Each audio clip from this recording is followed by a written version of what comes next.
Happy morning, students. This is your RVR sir. In the previous class, we have discussed the several concepts in the diffraction chapter. Now, in this class, we are going to discuss one more important and most useful, excellent concept for engineering as well as professional graduate students. That is none other than diffraction due to or Fraunhofer diffraction due to double slit. So, let us consider the topic. Fraunhofer diffraction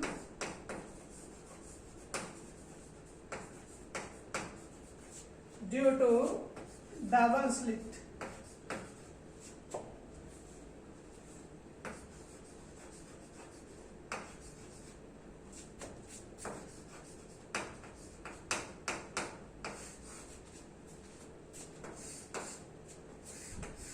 In the previous class, we have discussed the Fraunhofer diffraction due to single slit.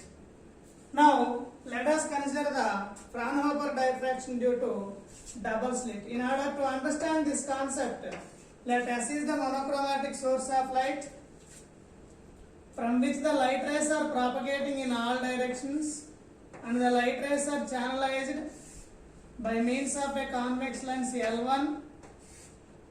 Channelized in the sense they made into parallel beam of light rays.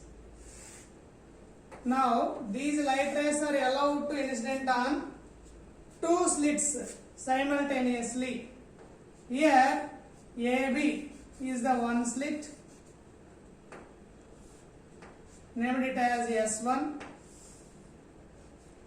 and BC is the another slit, named it as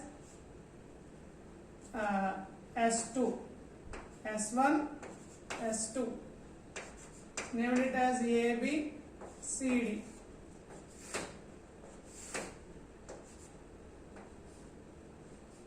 These two are very narrow slits, and each slit is having the thickness or width small e, and the distance between these slits is these two slits is small d.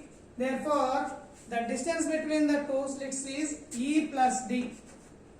So, E plus D is the distance between the midpoints of these two slits. Now, whenever this particular light rays is allowed to incident on these two slits simultaneously, then in the plane of the slit, each and every point will act as the source for generation of secondary wavelets which travel in all directions. But those secondary wavelets which travel in the direction of incident light ray are brought focus by the lens L2 on the screen at point P0.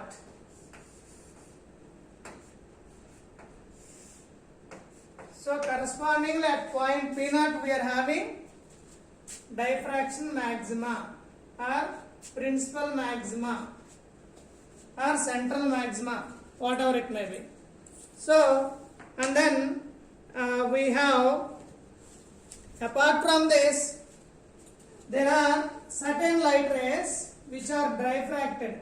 That means certain those secondary wavelets which are making some angle theta with respect to incident beam are brought focus at point P1 on the screen, which I represented with the dotted lines in the yellow color chalk mark. Let it be P1 on the screen. P1 is simultaneously occurred on both sides or on either side of the central maximum, that is P0. Here theta is the angle of diffraction. In order to find the path difference, let us draw a normal S2K. This is the angle theta. Here also angle theta. S1 S2K is a right angle triangle. Similarly, if we have one more, that means when a plane wave is incident on the double slit simultaneously, in the plane of the slits, what happens? Each and every point acts as a source for generation of secondary wavelets which travel in all directions, but those secondary waves which travel along the direction of incident beam are brought focus at point P0 on the screen, which is central maximum or 0th order maximum, whatever it may be. And then those secondary wavelets which are making some angle theta with respect to incident beam are brought focus at point P1 on the screen. P1 is occurred simultaneously, symmetrically on both sides of the central maximum, but I represented only on the above in order to get rid of the confusion. And then you are having those secondary waves which are making some angle theta, 2 theta are brought focus at point P2 on the screen. P2 is also occurred symmetrically on both sides of the central maximum. This is how we can able to identify the what we call it as intensity distribution on the screen. Now let us look at the path difference and then resultant amplitude, and then we will go for the resultant intensity. In order to find the path difference along the direction of theta, in the direction of theta, that is the path difference between S1 and S2, that is between the two slits in the direction of theta, in the direction of theta is equal to S2k. That is nothing but from the triangle S1 S2k we can able to define sin theta. Here theta opposite side by hypotenuse, that is sin theta is equal to opposite side, that is S2k divided by hypotenuse, that is S1 S2. That implies S2k is equal to S1 S2 sin theta, which is nothing but the path difference is equal to S2k, that is equal to, here S1 S2 is nothing but E plus D sin theta. And from this we can able to derive the phase difference. We know the relation between phase difference and path difference already we discussed in the interference chapter itself. That is nothing but 2 pi by lambda times path difference. That is phase difference is equal to 2 pi by lambda into the path difference is nothing but E plus D sin theta. Therefore, I represented this phase difference as small delta. That is, small delta is equal to 2 pi by lambda into E plus D sin theta. Named it as equation number 1. Now, in order to get the resultant amplitude at point P0 due to these two slits, let us consider the diagram. Here you have to observe one more important concept. Here each slit will act as a single slit diffraction. Already we discussed the resultant amplitude due to single slit. That is, resultant amplitude due to slit S1 is A sin alpha by alpha, and also slit S2 is also A sin alpha by alpha. Already we derived it in the single slit concept itself. And the phase difference between these two, just now we obtained the phase difference, that is delta. Therefore, resultant amplitude, I represent it as a R. I named these one as O, G and H. Therefore, In order to find the resultant amplitude at point P naught on the screen, we have to represent this what we call it as using cosine law. That is OH whole square is equal to OG whole square plus GH whole square, and inside the triangle we have 180 minus delta, that is minus 2OG GH cos 180 minus delta. I think how it is obtained you are already familiar in the previous class itself. This is nothing but trigonometric formula. So therefore R square, because OH I represented with a R square is equal to, here also you are having A sin alpha by alpha.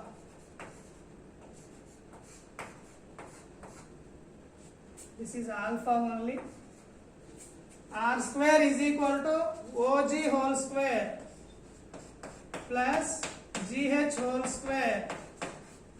Here cos 180 minus delta is nothing but minus cos delta. Minus into minus plus 2OG GH cos delta. Now substitute all the values. Therefore R square is equal to OG whole square is nothing but A sin alpha by alpha whole square plus GH whole square is nothing but A sin alpha by alpha whole square plus 2 into OG is nothing but A sin alpha by alpha into GH is nothing but A sin alpha by alpha cos delta. Now substitute all these things. For further simplification, therefore R square is equal to, I took A sin alpha by alpha square as a common term. Then what happens? 1 plus 2 cos delta. This can also be written as, here 2 plus 2 cos delta. Take 2 itself also a common term. A sin alpha by alpha whole square 1 plus cos delta. This can also be written as R square is equal to 2 into A sin alpha by alpha whole square into, this is again in the form of cos 2 delta, that is 2 cos square delta by 2 minus 1. Plus 1 minus 1 will get cancelled. So we only left with what we call it as 4 into A sin alpha by alpha whole square into 2 cos square delta by 2. Or already I have written 2 itself after multiplication as a 4, right? So therefore, and we also represented delta value in the equation 1. Substitute the delta value in this particular expression. Then R square is equal to 4 A square sin square alpha by alpha square cos square delta. What is the value of delta? 2 pi by lambda, and then E plus D sin theta by 2. 2 will get cancelled. So we only left with what we call it as 5 by lambda into E plus D sin theta. But for further simplification, I considered bracketed term is beta, that is 5 by lambda into E plus D sin theta. Now substitute this value in the above expression, that is therefore R square is equal to 4 A square sin alpha by alpha whole square or sin square alpha by alpha square into cos square beta. So this is the square of the resultant amplitude, nothing but intensity. Therefore, resultant intensity I is equal to 4a square sin square alpha by alpha square into cos square beta. This is the expression for the resultant intensity. Let it be named as equation 2. Here, the sin alpha by alpha term indicates us that is the resultant amplitude due to single slit or due to each slit. And cos square beta term indicates us that it is the interference of diffracted light from the two slits. That means Fraunhofer diffraction due to double slit is the combination of diffraction as well as the interference of diffracted light. That is, you might have studied in your intermediate Young's double slit experiment. Like that, it will act as a diffracted as well as combination of interference. So here this particular first term indicates us that diffracted light from the single slit,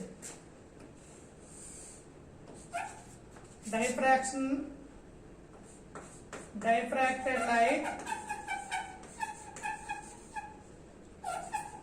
from each slit, whereas the second term, that is cos square beta, indicates us that interference of diffracted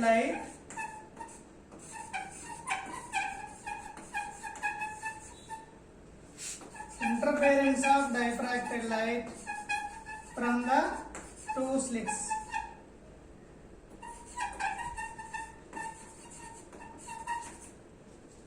Now we need to concentrate on the intensity distribution, how the intensity is distributed.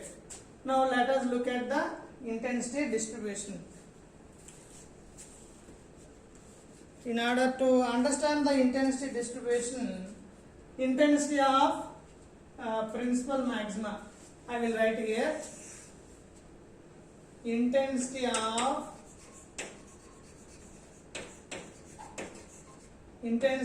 maxima.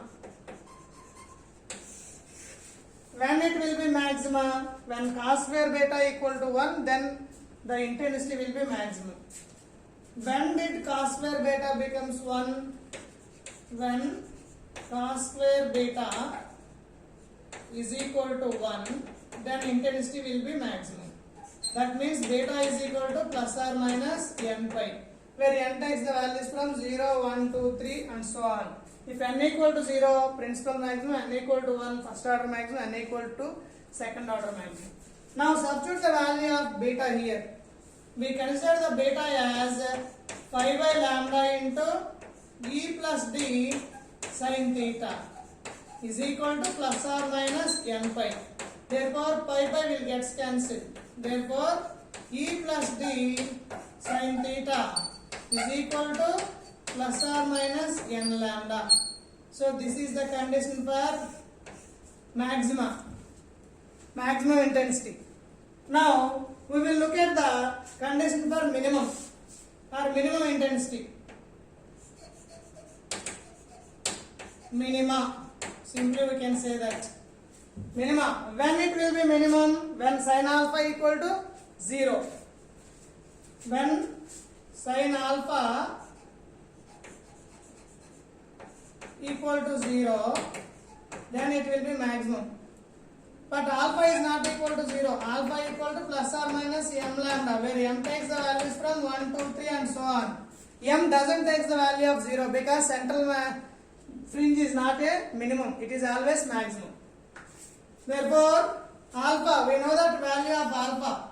We consider in the single slit itself, that is 5 by lambda into e sin theta is equal to plus or minus m pi. Therefore, pi will get cancelled. Therefore, e sin theta is equal to plus or minus m lambda. This is the condition for minimum intensity. Right?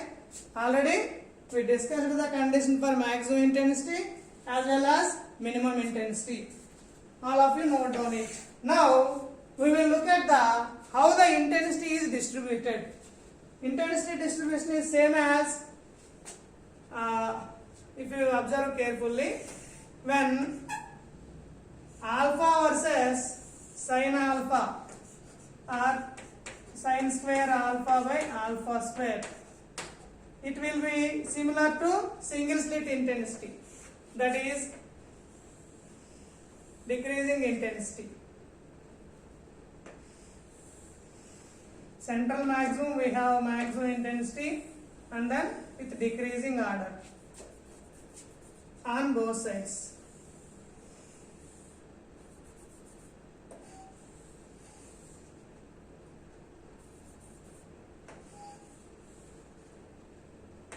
Like this.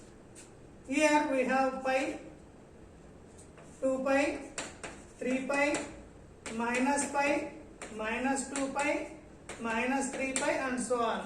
What is the value of maxima? Already we discussed in the what we call it as single slit intensity distribution. That is, here we have pi by 4, 3 pi by 4, 5 pi by 4, 7 pi by 4 and so on. Here also we have minus 3 pi by 2, sorry, pi by 2, this is pi by 2, minus 5 pi by 2, minus 7 pi by 2 and so on. Already we discussed it in the single slit diffraction itself. Now when we plot a graph between the what we call it as beta versus cos square beta, then how it will be? Beta versus cos square beta. Just look at the diagram or plot. This is the beta along the x-axis and cos square beta along the y-axis. Already I told in the previous class itself, independent parameter along the x-axis, dependent parameter along the y-axis. Now just look at the diagram. As it is a interference, it is having same intensity for all the fringes.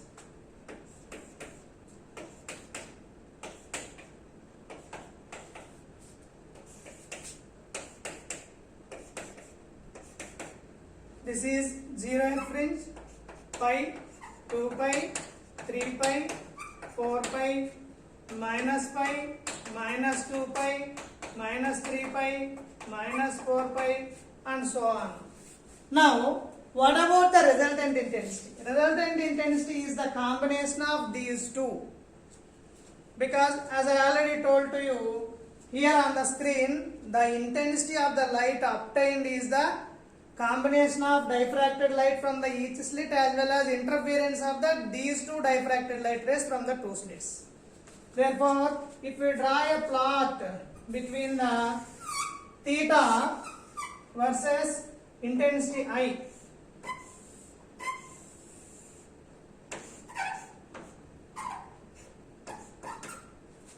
then how it is obtained?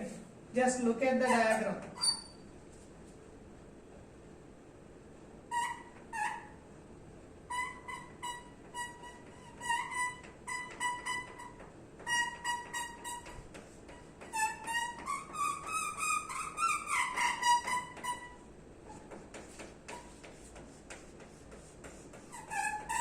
Central maximum has most of the intensity.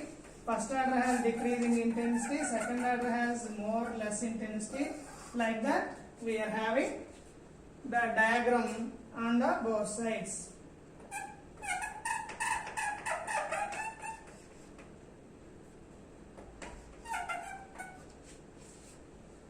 So, for the better understanding, I will draw it with the color chart. Then you can easily understand how the intensity is distributed.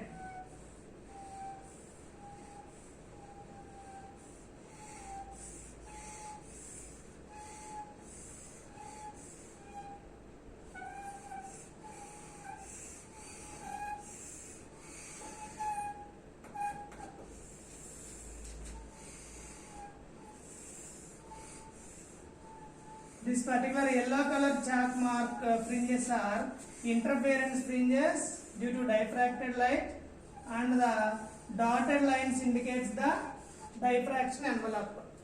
This is what we call it as interference fringes. Yellow color chalk marks are interference fringes, and the dotted lines, this is nothing but diffraction envelope.